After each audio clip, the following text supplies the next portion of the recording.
অনেকেরই প্রশ্ন, আমরাও জানতে চাই। ডিবি হারুন তিনি কিন্তু এই মুহূর্তে বরখাস্তকৃত। ডিবি হারুন আসলে কোথায়?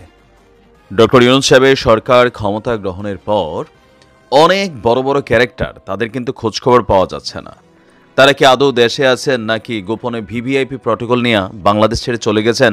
এই বিষয়গুলোতে অনেকটা রহস্য তৈরি হয়েছে, যার কারণে বিএনপি সহ জামাত সহ প্রত্যেকটা রাজনৈতিক দল আস্তে আস্তে কিন্তু ডক্টর ইউনূস সাহেব সরকারের প্রতি কিছুটা হতাশ হচ্ছেন। কারণ ডিবি হারুনদের মতন যারা এরকম বড় বড় লেভেলের দুর্নীতিবাজ আছেন, তাদেরকে কিন্তু সবাই ভয় পায়। টাকা আছে, প্রশাসনে কানেক্টিভিটি আছে। তো আজকে আমরা একটু ভিন্ন রকম জায়গা থেকে কথাটা শুরু করছি। বাংলাদেশ চলচ্চিত্রের একজন প্রথিতযশা নায়িকা মিমকে হঠাৎ করে ডিবি হারুনের ফোন। মিমের বক্তব্য, হোয়াটসঅ্যাপে ডিবি হারুনের ফোন দেখে আমি ঘাবড়ে গিয়েছি। কেন মিমকে ডিবি হারুনের ফোন? আবার আসুন দেখি, প্রেক্ষাপটটার জন্য অনেক পিছনে যেতে হবে। আজ থেকে প্রায় ২৯ বছর আগের একটা ঘটনা থেকেই এটার কানেক্টিভিটি। সাল ১৯৯৫ সালের ২৩শে আগস্ট ঢাকা থেকে রাতে ঠাকুরগাঁওগামী বাসে দিনাজপুরের উদ্দেশ্যে রওনা দিয়েছিল ইয়াসমিন নামক একজন কিশোরী। বাসের স্টাফরা ভোর রাতে তাকে দিনাজপুর ১০ মাইল মোড়ে এক চায়ের দোকানদারের জিম্মায় দিয়ে সকাল হলে দিনাজপুরগামী বাসে তুলে দেওয়ার অনুরোধ করেন। কিন্তু এর কিছুক্ষণ পর কোতোয়ালি পুলিশের টহল পিকআপ আসে। বাড়িতে পৌঁছে দেওয়ার কথা বলে জোর করে মেয়েটিকে পুলিশের টহল ভ্যানে তুলে নেয়। পরে কিশোরীটিকে ধর্ষণ শেষে হত্যা করে লাশ ফেলে দিয়ে যায় মহাসড়কে। এই ঘটনাকে কেন্দ্র করে সৃষ্ট দিনাজপুরবাসীর প্রতিবাদ আন্দোলন ২৪ থেকে ২৭শে আগস্ট ১৯৯৫ সাল উত্তাল ছিল দিনাজপুর। পুলিশের গুলিতে প্রাণ হারান ৭ আন্দোলনকারী, আহত হয়েছিল ২ শতাধিক। সারা দেশে আপনার দিনাজপুর সহ এই আন্দোলনের ছড়িয়ে পড়ে। সেই ইয়াসমিনের চরিত্রেই অভিনয় করার কথা ছিল নায়িকা মিমের। ছবির নাম রাখা হয়েছিল আমি ইয়াসমিন বলছি। গত বছর এসেছিল খবরটি। শীঘ্রই ছবিটির শুটিং করার কথা জানিয়েছিলেন পরিচালক, কিন্তু তা আর হয়ে ওঠেনি।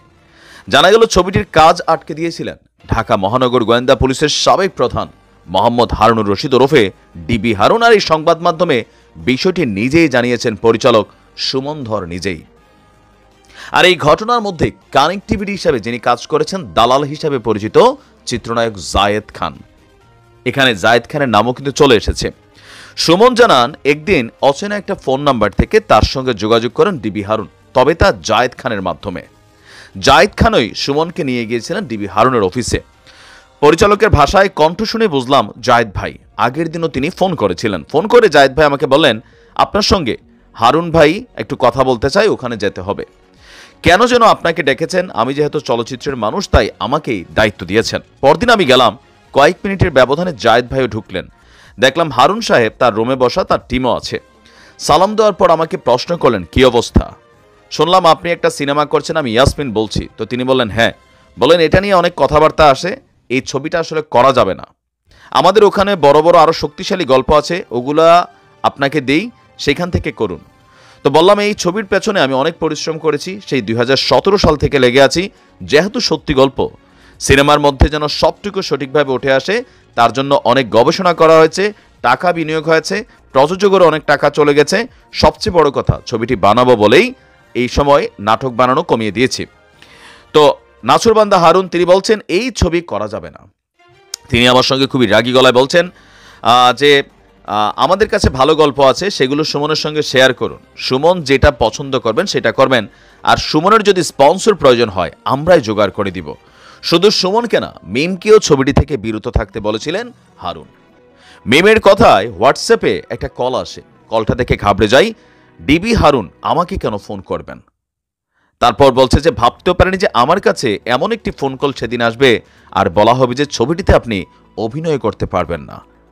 যখন তিনি বললেন তোমার পরিচালক আমার সামনে বসা, তখন বুঝতে বাকি থাকেনি যে ছবিটা বোধহয় আর হবে না। পরিচালক বের হওয়ার পর ফোন করে তা নিশ্চিত হই। সব মিলিয়ে মনটা খুব খারাপ হয়ে যায়। আর বলা হচ্ছে যে নতুন খবর হচ্ছে হারুনের কারণে আটকে থাকা আমি ইয়াসমিন বলছি ছবিটির কাজ আবারও শুরু হচ্ছে। এখন এখানে যে গল্পটা বা যে সত্যি স্টোরিটা আসছে ১৯৯৫ সালের ২৩শে আগস্টের, এটা সেখানে আপনার যে বাস্তবতা, সেই বাস্তবতাতে আমরা নিজেরাও আশ্চর্য হচ্ছি। এই ধরনের বখাটে বা দিকভ্রান্ত হওয়া কিছু পুলিশ বাংলাদেশে আছে।